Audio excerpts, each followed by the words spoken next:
Where are you off to? Blackbag. Right.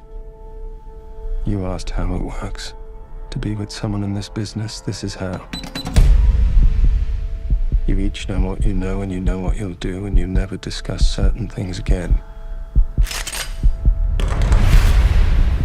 I watch her, I assume she watches me. I would do anything for you. Would you? Yes. Blackbag is a spy thriller, I would call it, directed by Steven Soderberg. Essentially, it's a chamber piece, they call it, happens in a couple of locations all across the film, and it follows the story of a group of spy spooks, let's call them, from MI5, where led by George, played by Michael Fassbender. He needs to find the leak in his team. And these guys are at the top of their game, all of them, including his wife. He's married to Catherine, was played by Kate Blanchett. He needs to find the leak in his team, and he starts that game, let's call it, by inviting them to a dinner at his home where he cooked for them. And they are all part of his team, but they do know that he's really, really good. And he spiked their food in order to loosen them up a little bit. And what follows from there is him trying to work out the puzzle, this cat and mouse game about him trying to find the person that is leaking information from the department. But Basil, besides first impressions, tell me or tell the audience, what does Blackbag stand for in the film? Yeah, so Blackbag is the euphemism in the espionage kind of society where, especially if you're coupling up with someone else who's an agent, if you say the words black bag, that means, oh, I can't talk about what you've just asked me about because that would be, abhorrent for the mission or the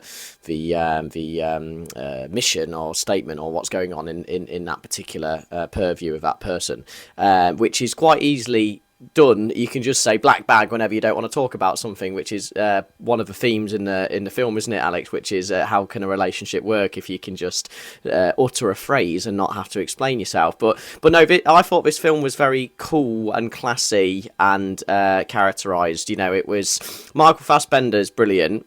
Playing George, the person who cannot be lied to and hates liars simultaneously, and it's almost like this kind of like high class of people that live in London that work in espionage and spying and in the lying industry and secret keeping and so forth and so on. And there's this kind of almost, I'm not sure if you agree, Alex, but light-hearted kind of feel to the film. Like it's almost like you're reading a novel or something, or a bit of a whodunit. Really, it's not to be taken too seriously. There are a lot of jokes, there are a lot of comedy, and it is quite dialogue heavy. Wouldn't you agree? Yes, yeah. So it is that type of, like, the types of film that we enjoy the most, which is play-like, which is like a theater play almost, because it can happen on stage, and it does. What I liked about it is it doesn't. It plays fair with the audience, as in there is a puzzle on the table, there is a whodunit killer, or call it a killer, a traitor in the group.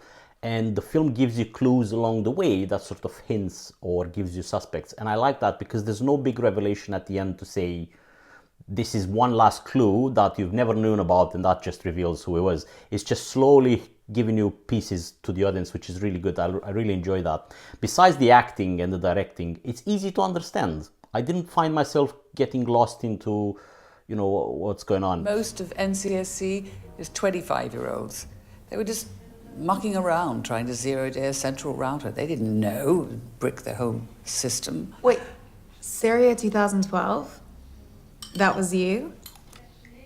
That was us? I don't know, I don't work on that side of the house. That op was tight. I read that string. It's a very sexy piece of code. It was all fine till little Eddie Snowden decided to call everybody out, so it was a fuck-up. But it shut Assad's ass right down, didn't it? How many civilians died as a result? Greater good. Yeah, I don't find amorality attractive. Then give up either your profession or your sex life. I give it 2 weeks. Optimistic. Did you get hell from oversight?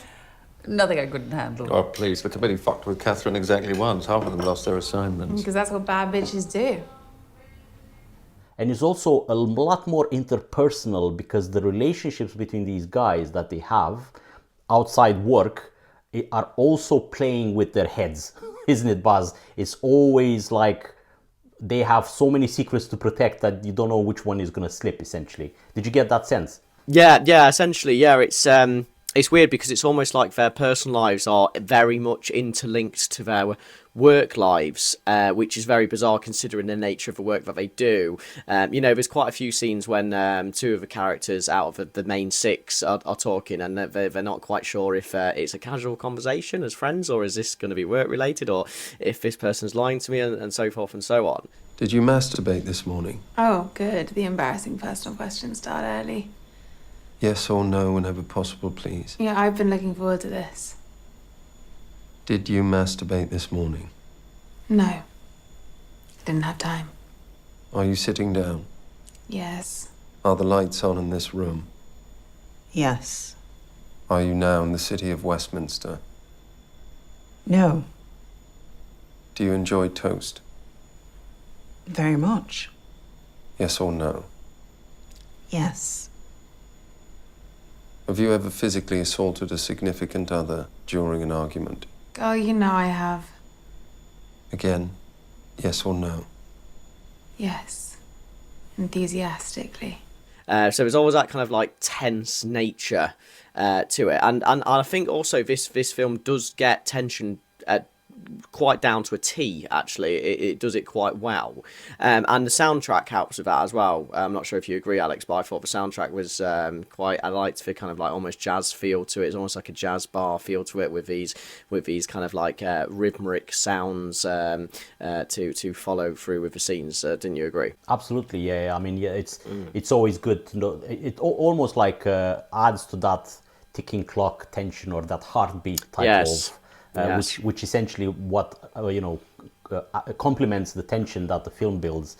But it's also, I mean, the trailer when we saw before this, it was sort of projecting it as these globe trotting around with missions all over the globe, but it's not actually. That's what I enjoyed. That was the surprise for me, because the trailer makes you think this is action-packed spy thriller, and actually the film is full-on, very smart dialogue, good acting, because there's subtext in the dialogue and you can see the characters. There's a psychologist in there, which is the office psychologist, which also has her own secrets and opinions and things like that, and that's just a sign of great writing.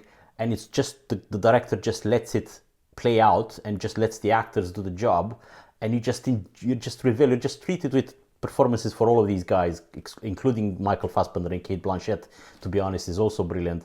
And it's just a joy to watch. But I thought it was more of a psychological thriller than spy thriller. Sure.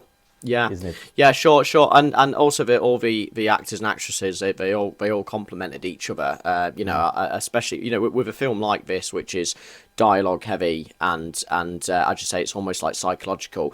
The script has to be good, and it has to be accompanied by good actors and actresses that can actually provide for this. And it was just quite riveting. I don't know about you, but I really enjoyed the main dinner party scene at the beginning. It was a really good kind of like pedal stone to set off from, and it just got better and better from there. And even Pierce Brosnan in the film as well was a bit of a treat, wasn't he? Even though he doesn't really get too many scenes, he really adds to this film in a way that I didn't expect. Really, absolutely. He's like the shark in the water. He's just waiting for one of them to drop. And speaking of things dropping in the water, there's just to give the viewers a glimpse of how good the dialogue is here.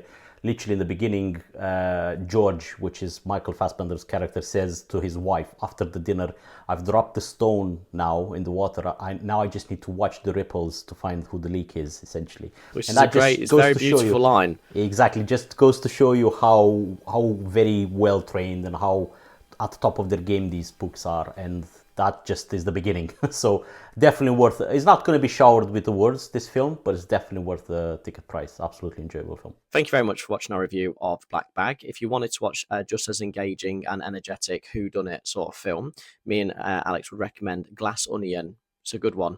Please like and subscribe, and we'll see you again in the next episode.